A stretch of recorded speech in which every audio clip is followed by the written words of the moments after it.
Bonjour, aujourd'hui on se retrouve sur une nouvelle leçon de mathématiques, les fractions.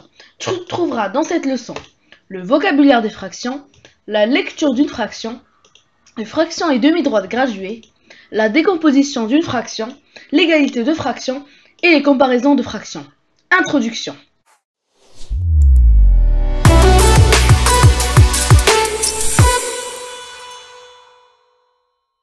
Commençons par le vocabulaire des fractions. Quand on partage une unité, chaque part est une fraction d'une unité. Prenons par exemple cette unité, c'est un cercle. Eh bien, si on la divise en 4 parts, voilà l'unité divisée en 4 parties égales.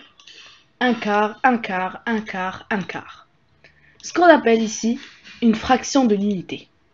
On conclut que un quart plus un quart plus un quart plus un quart est égal à 1. C'est-à-dire 4 fois un quart égale 1 est égal à 4 quarts. Prenons par exemple la fraction 1 quart. Eh bien, le 1 et le 4 ont des noms spécifiques.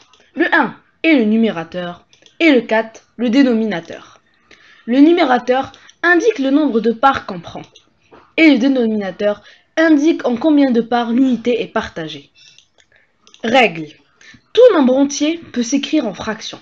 Prenons l'exemple du nombre 21. Eh bien 21 en fraction ça donne 21 sur 1.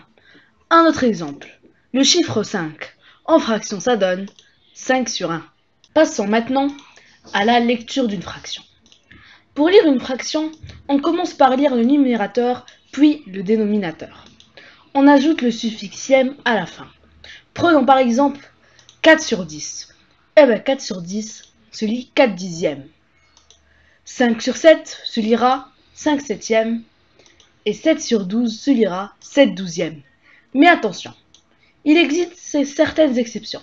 Ces exceptions sont 1 sur 4 qu'on va lire 1 quart, 1 sur 3 qu'on lit 1 tiers, 3 sur 4 qu'on lit 3 quarts, 2 sur 3 qu'on lit 2 tiers, et 1 sur 2 qu'on lit 1 demi. Attaquons maintenant fraction et demi-droite graduée. On peut placer une fraction sur une demi-droite graduée.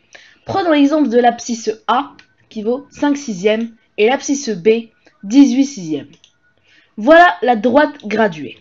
Eh bien, on va placer les abscisses A ici et l'abscisse B ici. Vous allez me dire comment on va faire. Eh bien, chaque petite graduation représente 1 sixième. Comme vous pouvez le voir, chaque petite graduation représente 1 sixième. Du coup, pour placer le point A, on place 5 sixièmes, donc on reporte à partir du point 0 5 sixièmes. Et pour placer le point B, on place 12 sixièmes, donc on reporte à partir du point O 12 sixièmes, soit 2 fois l'unité. Et je rappelle, le point O est l'origine. La décomposition d'une fraction. Chaque fraction peut se décomposer en un nombre entier et d'une fraction inférieure à 1. Prenons par exemple la fraction 49 cinquièmes. Eh bien, on va poser la division. On va faire 49 comme dividende et 5 comme diviseur. Calcul, 8 fois 5 est égal à 45, reste 4. Donc, 49 cinquièmes est égal à 8 plus 4 cinquièmes. 8 est le nombre entier, 4 cinquièmes, la fraction inférieure à 1. Prenons un autre exemple, 17 sixièmes. On pose 17 dividende, 6 diviseur, ça fait 2, 2 fois 6, 12, reste 5. Donc, 17 sixièmes est égal à 2 plus 5 sixièmes, le nombre entier qui est 2, et 5 sixièmes, la fraction inférieure à 1. Passons maintenant à l'égalité de fractions.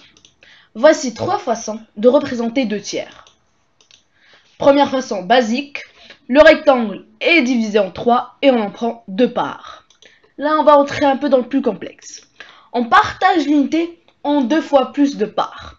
Alors on prend 2 parts au lieu d'une. Ça veut dire que 2 tiers est égal à 2 fois 2 sur 3 fois 3 est égal à 4 sur 6. Donc 2 sur 3 est égal à 4 sur 6.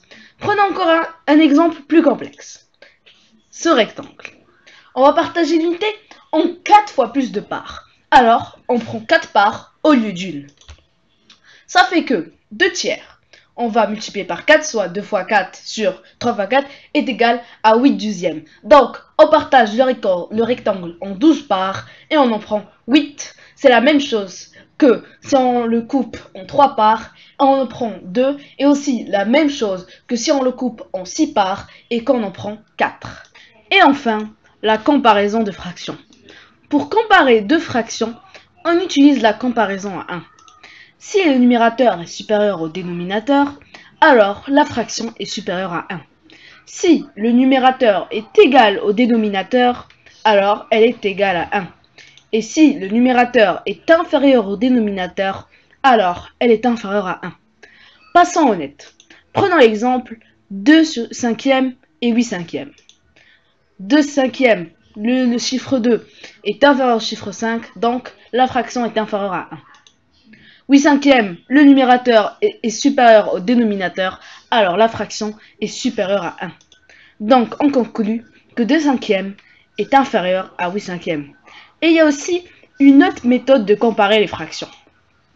On peut aussi comparer grâce à une demi-droite. Comme je vous avais expliqué précédemment, comment placer des fractions sur une demi-droite. Prenons par exemple ces fractions 1 tiers et 5 tiers. On va les placer sur cette demi-droite. Ça nous fait ces emplacements. Plus la fraction est loin de l'origine, plus elle sera grande. Donc on conclut que 5 tiers est supérieur à 1 tiers. Si tu as aimé la leçon, n'hésite pas à mettre un like et à partager avec des proches qui en ont besoin. Abonne-toi pour ne rater aucune des nouvelles leçons et dirige-toi sur mon site pour voir les exercices.